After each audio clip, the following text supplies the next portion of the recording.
بسم اللہ الرحمن الرحیم۔ السلام علیکم۔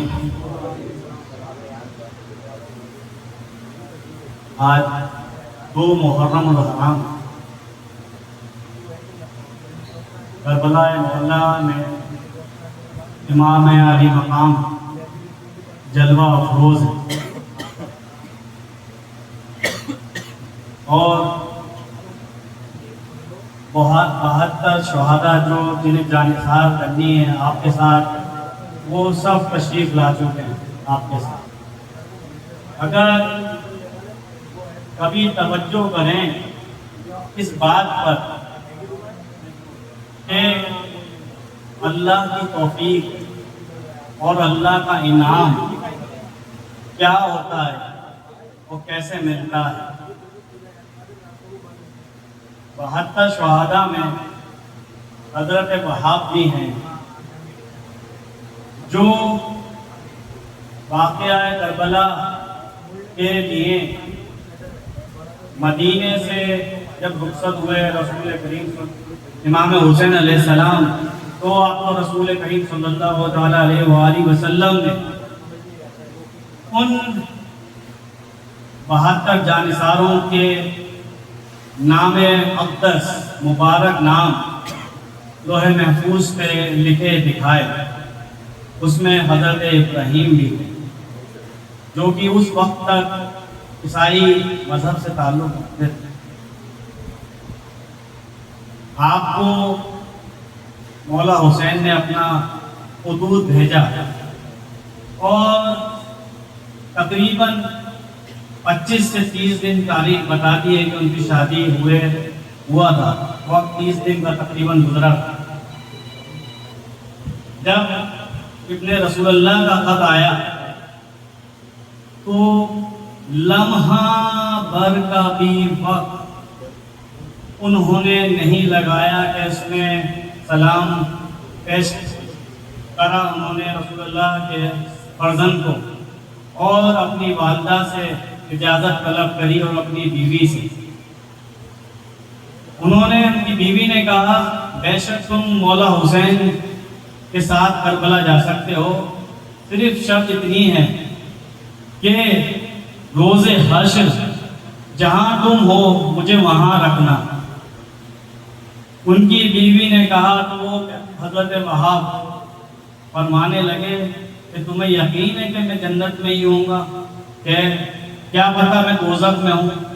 وہ کہنے لگی کہ زمین اور آسمان گواہ رہیں، جہاں فرزند رسول کھڑے ہوں وہاں سے جنت شروع ہوتی ہے، اور میں کسی جنت کی طلب میں تمہیں اپنے ساتھ نہیں رکھتی۔ میں چاہتی ہوں کہ تم جہاں فائز ہوگے وہاں سے مولا حسین کے دیدار ہوں گے، اور میں حشر کے دن سے اللہ کی وہ زندگی جہاں ختم نہیں ہونی وہاں سے مولا حسین کے روز دیدار کرنا چاہتی ہوں، اس لیے تمہارے ساتھ رہنا چاہتی ہوں۔ دل کا چین یا حسین، دل کا چین یا حسین۔ بہت سی باتیں ہیں بتانے کو، وقت بہت کم ہے۔ تمام محرم کا مہینہ شروع ہوتے ہی 1400 سال کی تاریخ ہو گئی، 1448 ہجری، اور تقریباً 1380 سال واقعہ کربلا کو ہو گئی۔ یہ پوچھتے پوچھتے لوگوں کی زبان نہیں تھکی کہ بتاؤ یہ کہاں لکھا ہے بھائی، یہ عمل کہاں لکھا ہے، وہ عمل کہاں لکھا ہے، یہ کہاں لکھا ہے۔ ارے خوف کھاؤ اس دن سے کہ ہم حسینی تم سے پوچھنے لگے کہ یہ بتاؤ غم حسین نہ کرنا کہاں لکھا ہے۔ لبیک یا حسین، لبیک یا حسین، لبیک یا حسین، لبیک یا حسین۔ ہم 1300 سال سے تمہیں دلائل پیش کر رہے ہیں کیونکہ ہمارے مولا کی سنت ہے۔ کربلا کے میدان میں اپنے خاندان کے ساتھ 6 ماہ کے نوشیر کے ساتھ قربانی دینے آئے ہیں، لیکن ابن رسول اللہ ہیں۔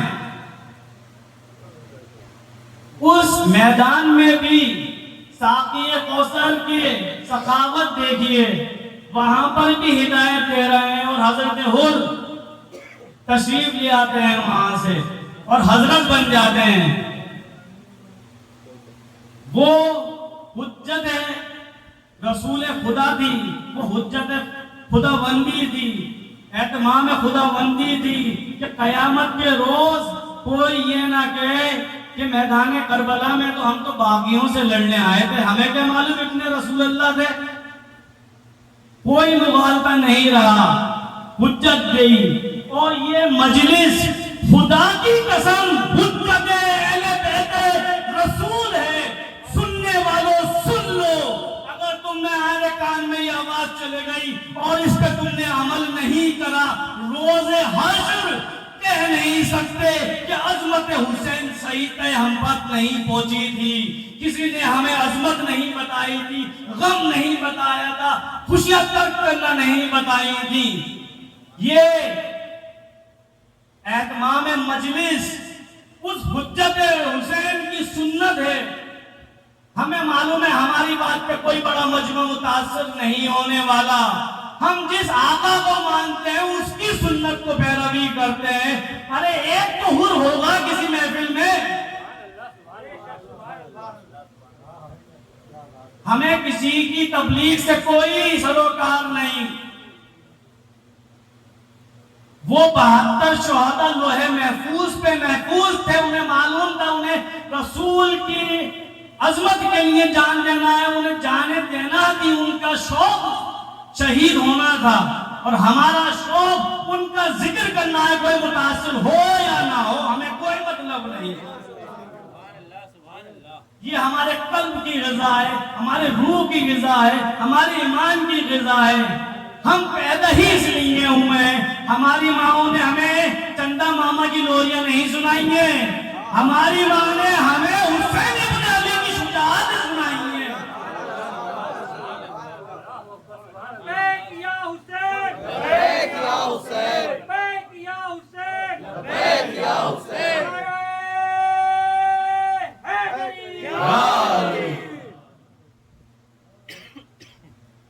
اپنی طریقے سے بات قرآن کی آخری آیتیں، حجۃ الوداع کے بعد کچھ آیتیں مدینے میں اتری، اس سے پہلے مکی میں آیاتیں ہیں۔ تقریباً رسول اللہ کے پردہ فرمانے کے کچھ وقت پہلے قرآن مکمل ہو گیا۔ اب شر پھیلانے والے کا شر دیکھو، بھائی بتاؤ قرآن میں ذکر ہے؟ قرآن میں ذکر ہے؟ میں نے کہا واہ سبحان اللہ، قرآن ایسی ام الکتاب ہے جس میں کوئی بھی چیز چھپی نہیں ہے عقل والے سے، اور بد عقل کے لیے وہ کوئی فائدہ نہیں، اس کے لیے تو اللہ کے طرف سے ہدایتیں بن گئیں۔ اور یہ سوال تو مولا علی سے پوچھا، سبحان اللہ، ہماری اوقات بڑھا دی کہ ہم سے بھی پوچھ لیا۔ مولا علی سے کسی نے کہا کہ آپ 1,24,000 پیغمبر ہیں، بولے بے شک، قرآن جو کہتا ہے حق کہتا ہے، قرآن میں نام بتائیں کہاں ہیں؟ آپ نے کہا پیڑ کے نیچے تشریف رکھتے تھے، کائے کا پیڑ ہے؟ کہا نیم کا پیڑ ہے۔ نیم کولی بڑی تھی، کہا کہ اٹھاؤ، اٹھایا، کہا لاؤ، لے آیا، بتاؤ اس نیم کولی میں جڑیں ہیں یا جی یا علی ہیں، پتیاں ہیں، شاخیں ہیں، تناور درخت کی ساری خوبیاں ہیں، دکھاؤ۔ جب وہ نیم کولی کے اندر تمہیں یقین ہے کہ جب یہ مٹی میں خاک ہوگی تو یہ تناور درخت بنے گی، تو تو نے اپنی انا کو خاک کب کیا؟ تو تو سمجھ لے اس نبیوں کے نام کو، قرآن کو تو کیا سمجھے؟ ارے لوہے قرآنی کتنی جگہ ہیں، کتنے لوگ ہیں مجھ سے زیادہ عالم ہیں، کتنی جگہ اللہ سورہ بقرہ کو یہ الف لام میم سے شروع کرتا ہے، ذرا تفصیل تو بتاؤ. سورہ مریم کاف ہا یا عین صاد گلے میں لکھ کے لٹکا لو. آپ اگر کسی بلا سے پریشان ہو, بیماری سے پریشان ہو, مفلسی سے پریشان ہو, اگر آپ کے گھر میں جھگڑے ہیں, نا اتفاقیاں ہیں, تعویذ ہے, گلے میں لٹکائیں, اپنے ہاتھ سے لکھیں, سب بلائیں دور ہو جائیں گی. کیا چھپا ہے اس کاف ہا یا عین صاد میں؟ کاف کربلا, ہاں ہلاکت, عین یا یزید وہ ظلم کرنے والا, اس کا نام قرآن میں نہیں لیا جاتا, طاہر پاک کتاب ہے, اس کو چھپا کے لکھا ہے. یا وہ یزید پر جو ہلاکت کا سبب بنا ہے. عین آتش, پیاس, کربلا کی پیاس. ساتھ دیکھیے, ایک جگہ دو چیزیں کبھی جمع نہیں ہو سکتی. جہاں پاک چیز ہو وہاں گندگی نہیں, جہاں گندگی ہے وہاں پاک نہیں. جیسے مسجد میں گھوڑے نہیں بن سکتے, بے وضو نہیں جا سکتے, ناپاک نہیں جا سکتے, غلاظت سے نہیں جا سکتے, غسل کی حاجت ہو تو نہیں جا سکتے. قرآن میں کاف ہا یا عین صاد, امام حسین کا نام کیوں نہیں لیا؟ کیونکہ یزید کا نام تھا اس میں. صبر کو لکھ دیا, صبر کا پیکر امام حسین ہے. صبر ہے امام. اللہ تبارک و تعالیٰ نہیں چاہتا تھا کہ اس غلیظ نام کو میں بولوں یا کے ساتھ, وہاں ہاں سے حسین نہیں, ہاں یا وہاں بس ساتھ سے صبر لکھوں اور صبر سمجھنے والے سمجھ جائیں میرے حسین کی بات ہے. کیوں نہیں ذکر کرتا اللہ تبارک و تعالیٰ؟ نظر ہو تو دیکھ لو. اللہ نے قرآن میں فرما دیا کہ یہ ہوگا. آپ کی نظر قرآن کو سمجھنے لائق ہو تو سمجھ لیں. اور منافقت کے سر کے اوپر اگر سنگ ہوتے تو باخدا شہر میں بڑے سنگ والے نظر آتے. بات یہ ہے کہ منافقت کے سر پہ سنگ نہیں ہوتے. منافقت دانشور انداز سے, عقل سے سمجھ میں آتی ہے. کیا جب رسول کریم صلی اللہ تعالی علیہ وسلم پیغام حق پہنچا رہے ہیں, جانوں کا خطرہ, نہیں معلوم کون کلمہ پڑھتے ہی مارا جائے. حضرت یاسر, حضرت بی بی سمیہ کلمہ پڑھا, ابو جہل اور نے دونوں طرح ٹانگیں تیز رفتار اونٹنی سے باندھ کے حضرت عمار کے سامنے شہید کر دیا. اس حالت میں جن لوگوں نے کلمہ پڑھا, حضرت زید بن ثابت, حضرت حذیفہ بن یمان, حضرت صدیق اکبر رضی اللہ عنہ, حضرت عثمان غنی رضی اللہ عنہ, حضرت عمر فاروق رضی اللہ عنہ, میں مولا علی کا نام نہیں لوں گا. رسول نے اعلان نبوت کرا تھا, انہوں نے اعلان قبولیت کرا تھا. مولا علی کرم اللہ وجہ الکریم ہے, جس نے کبھی کسی غیر اللہ کے آگے سر نہیں جھکایا. نعرہ حیدری, لبیک یا حسین, لبیک یا حسین. ہم سب کے مولا علی علی, ہم سب کے آقا علی علی, ہم جائیں گے جب بھی علی علی, جنت کے اندر علی علی, تو ملے گا ہم کو علی علی, پینے کو پانی علی علی. نعرہ حیدری. ایک لمبی فہرست. ہجرت کر کے گئے رسول کریم صلی اللہ علیہ وسلم, صحابہ بھی گئے, رسول اللہ سے پہلے آپ نے, رسول اللہ نے حکم دیا, اور حضرت جعفر طیار, کون جعفر طیار؟ حیدر کرار کے بھائی, حضرت ابی طالب کے شہزادے. دین کا پیغام اس حالت میں کہ بادشاہ وقت عیسائی ہے، دعوت دینے بادشاہ کے دربار میں پہنچ گئے. کسی کے اندر ہمت ہو تو نیتن یاہو کو تو بھی دعوت دے کے دیکھو دین کی. ویسٹ بینک میں ہمت چاہیے. اتنے لمبی فہرست.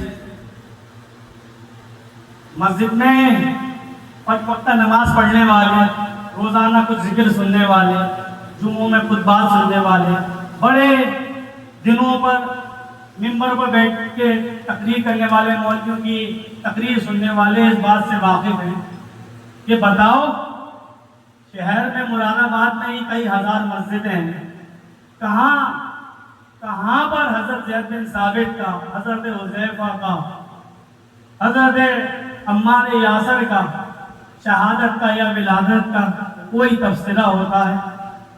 حضرت جعفر طیار کا کوئی فرقہ تبصرہ ہوتا ہے؟ حضرت امیر حمزہ کلیجہ چبایا ہندا نے، کہاں ذکر ہوتا ہے؟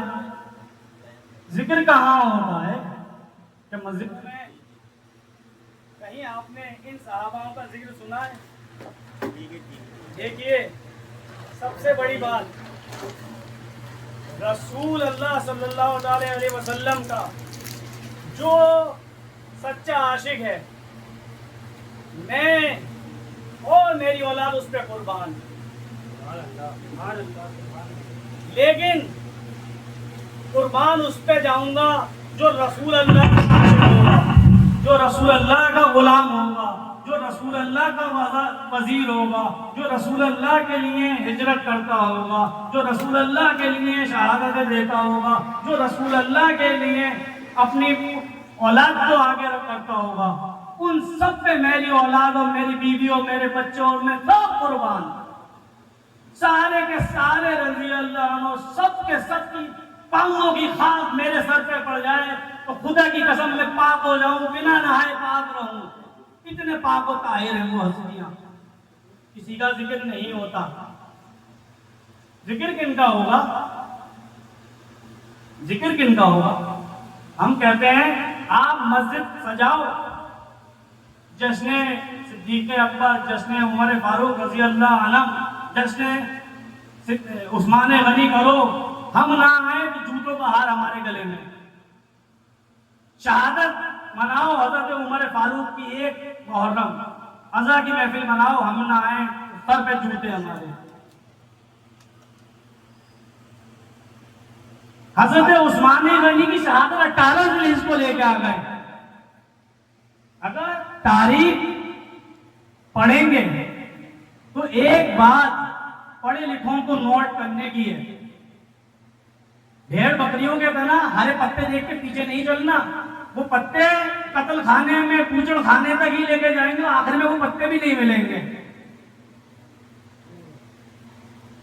صاحب بات یہ ہے کہ 150 سال کوئی تاریخ کی کتاب لکھنے کی ہمت نہیں تھی جب تک وہ بنو امیہ کے بندر ممبر رسول پہ کود پھانگ کر رہے تھے. ہمت کو سلام کرتا ہوں میں ابن خطیر کی، جنہوں نے البدایہ والنہایہ تقریباً 9 جلدیں لکھی ہیں. تاریخ کا مطالعہ کریں، بھیڑ بکری نہ بنے. اور تب لکھی ہے 60 ہجری 40 ہجری سے لے کے اور تقریباً 70-75 ہجری تک کی تمام بڑی باتیں انہوں نے لکھی ہیں. 30-35 سال کی البدایہ والنہایہ، 122 اور 23 پیج پر 8ویں جلد میں حضرت عثمان غنی کی شہادت کا تبصرہ ہے. پیج بھی بتا رہا ہوں، کتاب کی جلد بھی بتا رہا ہوں. ہم تو حسینی ہیں، ہم تو ایسے ہی بولتے ہیں. حجت تمام کر کے جاتے ہیں، روز حشر تک کے لیے کھول کے جاتے ہیں بات. ارے چھپنے کا موقع نہیں چھوڑنے والے. غلام حسین ابن علی ہیں. جمعے کا دن اتفاق ہے حضرت عثمان غنی کی شہادت کا. اور جمعے کا دن، آج تو موبائل انٹرنیٹ کا زمانہ ہے، حضرت ابن خطیب نے کہہ دیا 14 ذی الحجہ، اور اگر آپ نیٹ پہ ابھی بھی سرچ کریں گے تو 13-14 ہی کوئی جمعہ ملے گا آپ کو. لیکن جشن مولا علی من کنت مولا فہذا علی مولا کیسے لوگ ہیں 18 ذی الحجہ؟ ارے یہ تو خلفائے مسلمین کی شہادت کے دن جشن منا رہا ہے، یہ تو شیعہ ہیں. ارے 18 ذی الحجہ، تاریخ 14 لکھتی ہے کتاب، جلد نمبر اور کاتب بتایا آپ کو لکھوانے والا، پڑھ لیں.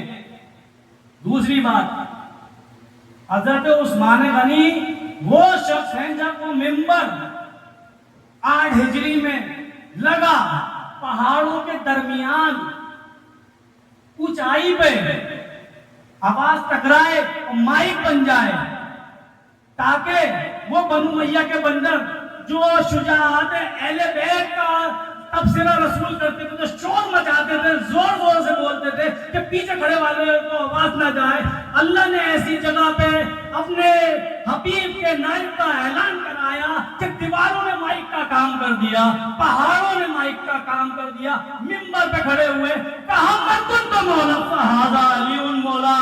1.25 لاکھ میں کسی نے نہیں کہا کہ آواز نہیں آ رہی یا رسول اللہ کیا فرما رہے ہیں. سب نے کہا لبیک یا رسول اللہ، لبیک یا رسول اللہ، لبیک یا رسول اللہ.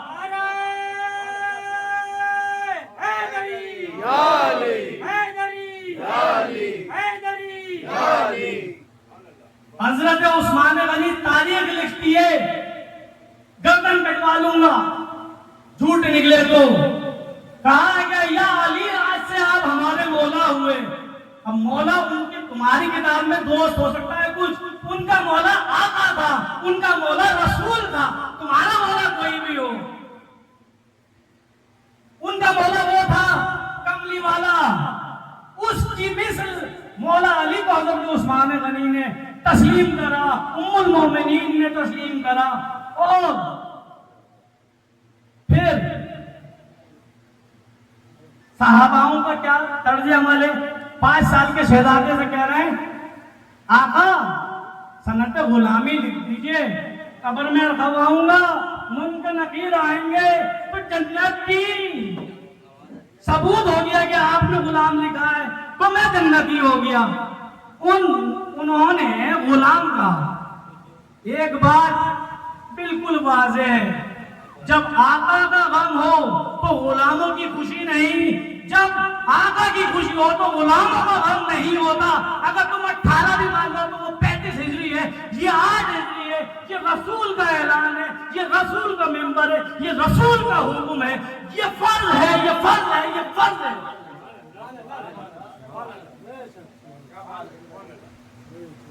اور تم عثمان غنی کے بھی صحیح شہدا نہیں ہو، تم حضرت عمر کے بھی شہدا نہیں ہو، تم حضرت صدیق اکبر کے بھی شہدا نہیں ہو. تم وہ ہو جو جوتے کھانے کے لیے تیسرے کو بیچ میں کر کے جوتا اس پہ پڑوا کے 2 لوگوں کی لڑائی میں تیسرے کو ملوث کرا کے اپنے آپ بچ کے نکلنا چاہتے ہو. تم یہ چاہتے ہو کہ ہم اس بات میں پھنس جائیں کہ پہلے دوسرے تیسرے خلفاء کون افضل، اور تم اپنے بنو امیہ کے بندروں کو لے کے ٹولی پلنگ پہ کودتے نہیں لو. تم بنو امیہ کے بندر ہو، اور خدا کی قسم 1380 سال ہو گئے آج بھی یہ ممبروں پہ کود رہے ہیں بندر. رسول کے گھر میں ہم مبارک کس بات سے کہتے ہو؟ نئے سال مبارک. حضرت عمر فاروق رضی اللہ عنہ، میری جان فدا ان پہ، کہتے ہیں کہ 20 حضرت قرآن سے تراویح پڑھو، ہم پڑھتے ہیں، مسجدیں بھری ہوئی. ہم نہیں کہتے بتاؤ کہ رسول اللہ نے پڑھی تھی نہیں پڑھی تھی. حضرت عمر فاروق کہتے ہیں کہ میرے دور خلافت میں حج کرنا ہے تو عمرہ نہیں کروں گی، جبکہ رسول اللہ نے دعا مانگی تھی کہ اللہ میری امت غریب ہے، اس کو ایک ہی ساتھ حج اور عمرے کی تو اجازت دے دو. اللہ نے اجازت دی تھی. حضرت عمر فاروق نے کہا مصلحت ہے اللہ کی، رسول کی صحبت یافتہ ہیں، کوئی بات ہوگی، ہم ایمان لاتے ہیں، اس وقت شاید عمرہ کرنا بہتر نہ ہو دور میں. تو 60 فٹ اونچے سے تیسری مالا سے طواف کعبہ کرواتا ہے، ہم چھت پہ سے یہ روزہ امام کا رکھا ہے، ہم چھت پہ نہیں جا سکتے کہ مولا کا روزہ رکھا ہوا ہے نیچے. تو 60 فٹ اوپر سے طواف کعبہ کراتا ہے، ہم حج کر لیتے ہیں بنا پوچھے کہ ہمارا حج ہو رہا ہے یا نہیں ہو رہا. کہ رسول اللہ نے کبھی چھت پہ سے بھی حج کروایا تھا؟ عمارت تو اس زمانے میں بھی بڑھتی تھی. جبکہ رسول اللہ نے کہا کہ اگر کوئی ضعیفی بڑھاپے اور اپنی پریشانی سے سواری پہ طواف کعبہ کرے تو کچاوا نہ بنے، کیونکہ حرم کے اندر دوسرا حرم نہیں بن سکتا، اللہ کے گھر میں کسی انسان کا گھر نہیں بن سکتا. تو نے چاروں طرف عمارت بنا دی، 60 کی مالا سے نیچے کا کعبہ کا فوٹو لے کے سیلفی ڈالتے ہیں، ہم تو کچھ نہیں کہتے. رسول اللہ صلی اللہ علیہ وسلم مدینے میں آئے تو بھرے پڑے تھے یہودی، 9 محرم کو روزہ رکھا کرتے تھے. رسول اللہ نے پوچھا یہ 9 محرم کو کیوں روزہ رکھتے ہیں؟ صحابہ نے کہا یا رسول اللہ یہ یہودیوں کے یہاں کی رواج ہے. کہتے ہیں کہ فرعون کو غرق کرا تھا اس دن اللہ تبارک و تعالیٰ نے، اور بنی اسرائیل کو فرعون کے عذاب سے نجات ملی تھی، اس کا جشن میں خوشی مناتے ہیں. آپ نے کہا بے شک، موسیٰ تو ہمارے بھائی ہیں، اگلے سال ہم بھی روزہ رکھیں گے. اگلے سال پہلی ہجری ہو گئی، 1 سال ہو گیا. جب وہ آیا تو رسول اللہ نے کہا یہودیوں سے مشابہت نہ ہو، 8 9 یا 9 10 کا رکھیں گے. ٹھیک ہو گیا، یہاں تک صحیح تھا. روزہ ہے، حدیث سے ثابت ہے، ہم تسلیم کرتے ہیں، بالکل روزہ ہے. اب ذرا اس پس منظر کو جو بولا ہے اس پہ بھی دھیان رکھیے. 10 محرم کو ظاہراً تو امام حسین کے علیہ السلام کے گلے پہ چھری پھری تھی، لیکن وہ چھری دراصل وہ رسول اللہ کے اوپر چھری تھی. کیوں؟ کیونکہ بادشاہ چھنی، معبود چھنے، عزت چھنی، غلام چھنے، اس کا بغض تھا. اور وہ دن جس کے لیے خوشی کا ہو، روز حشر رسول اللہ کے سامنے بھی کہنا یا رسول اللہ 10 محرم میرے لیے خوشی کا تھا. اب امام زین العابدین علیہ السلام سے کسی نے کہا یا ابن رسول اللہ، تاریخ کی کتاب سے عرض کر رہا ہوں جاوید صاحب، جوتیاں سیدھی کر رہی ہیں، بہت پڑھوں گی، جذبات میں آ کے ایسی بات نہیں کروں گا کہ لوگ کہہ تو گئے کوئی ثبوت نہیں ہے. سوال یہ ہے کہ ثبوت کو مان تو لیں آپ، اور مان کے اس پہ چل جائیں. امام زین العابدین علیہ السلام نے کہا کہ 10 محرم کو جب امام سے صبح فجر میں جنگ ہونے کا طے ہوا کہ 10 محرم کو جنگ ہوگی اور ایسے ایسے جنگ ہوگی، تو یزید کی ماں نے یہ اللہ سے دیکھیے ذرا، اللہ سے دعا کری کہ اللہ میرا بیٹا فاتح ہو جائے، صبح روزہ رکھوں گی. 10 محرم کا روزہ گلے سے نہیں اترے گی یہ بات حضرت، بڑی مشکل ہے. کوئی کاغذ پہ تحریر لکھی ہو تو مٹانے کے بعد بھی نشان چھوٹا رہتا ہے، وقت لگتی ہے حنا کو رنگ لانے میں. اہل بیت کا ذکر ایک دم دل میں نہیں اتر سکتا، تھوڑا سا مشق کرنا پڑے گا، کاغذ موڑا ہے سیدھا کرنا پڑے گا، تحریر مٹانا پڑے گی، پھر نہیں تحریر لکھی جائے گی. امام زین العابدین علیہ السلام یکو تناب مردوں میں لوٹے، انہوں نے کہا ہم آل رسول، ہم آل رسول یہ روزہ نہیں رکھتے. یہ نے کہا تم مت رکھنا، کوئی حکم نہیں دیا. ہم غلام آل رسول روزہ نہیں رکھتے. میرے گھر میں میت ہو، میں مرا پڑا ہوں، لاش رکھی ہو، میرا بچہ روزہ رکھے گا، یہ چیخ رہا ہوگا، رو رہا ہوگا، فاقے سے ہوگا، تکفین کے بعد بھتی گائے گا یا افطاری گائے گا. رسول کے گھر میں 72 لوگ شہید ہیں، 18 فرزند رسول شہید ہیں، کوڑے لہرائے جا رہے ہیں، لیدیں کرائی جا رہی ہیں، پسلیاں کچلے جا رہی ہیں. ہڈیاں توڑی جا رہی ہیں. شام کو پکوڑے جائیں گے افطار میں, حلیم بریانی اور نہاری جائیں گے, اور گرمی بہت ہے, روزہ ہے, کام کو پورا کر لیا تو باہر جلوس میں کیسے جائیں؟ 2 بجے جلوس نکلتا ہے, عزاداری تیز دھوپ ہوتی ہے, روزہ ہے, پیاس لگے گی. ارے یہی تو سازش ہے کہ تم ہٹ جاؤ. ارے اس کے بدلے یہ کر لو, اس کے بدلے وہ کر لو. حج کے دن کچھ اور بتا دو, رمضان میں کچھ اور کہہ دو. جس کے جو ایام ہے ان ایام میں وہ وہی کرنا پڑتا ہے. بیمار ہو کفارہ دو روزے کا, حج نہیں کر سکتے غریب ہو قربانی کر لو, وہ بھی نہیں کر سکتے بال ناخن کاٹ لو, شرکت کرو. مجلس میں نہیں جا سکتے, گھر میں ہی کم سے کم ٹی وی بند کر لو, خوشی میں مت جاؤ. نہیں ہاں, کربلا میں بھی تو شادی ہوئی تھی, تو دعا کریں. کربلا میں جیسی شادی ہوئی تھی اور جیسی رخصتی ہوئی تھی اور 2 نظر دیکھ کے دولہا گیا تھا اور کفن میں لپٹا ہوا آیا تھا, ایسی ساری شادیاں ہو جائیں. کہو آمین. مثال لو تو پوری لو نا, کربلا والی شادی کر لو.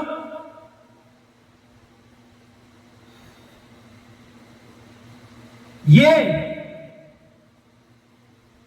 کوئی مذاق کی کمزور دلیلوں کی بات نہیں ہے. اور الحمدللہ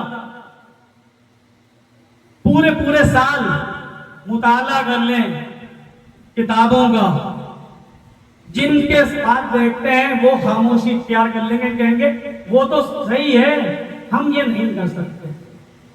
بھائی کیسے کرو گے؟ یہ تو پاک نطفہ طاہر شکم شرط ہے اس کی.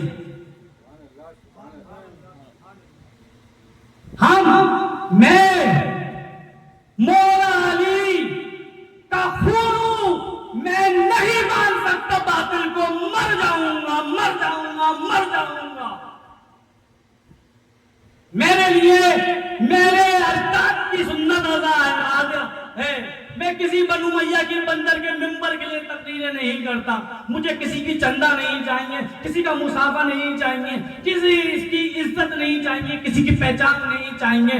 میں ان کا خون ہوں. ان کے روبرو کھڑے ہونے پہ کہوں میرے آقا برا تھا بھلا تھا لیکن تعاقب تھا. جیسی بھی زبان تھی, جو بھی عقل تھی, جو بھی سمجھ تھی, کوشش اپنی طرف سے پوری کری. اور جس کو آپ نے ہدایت دی وہ ہدایت پہ آیا, نہیں آنے والا نہ آئے. ہمیں کسی سے کوئی مطلب نہیں. یہ ہماری روح کی غذا ہے. برا مانے ہم حضرت مسلم ہیں, اکیلے رہیں گے, دندانے کٹوائیں گے, چھت پہ سے گر جائیں گے بھوک میں پیاس میں, لیکن مجمع کی بات نہیں کہیں گے. جو مجمع کی بات کہے وہ مجمع کو لوٹے. ہم تو حق کی بات کہتے ہیں, فاقوں کی بات کہتے ہیں. رسول اللہ نے کہیں وعدہ کیا کہ تم کلمہ پڑھو تمہیں بادشاہت ملے گی, تم کلمہ پڑھو تمہارے نرم بستر ہوں گے, تمہارا لمبا دسترخوان ہوگا. نہیں کہا جی.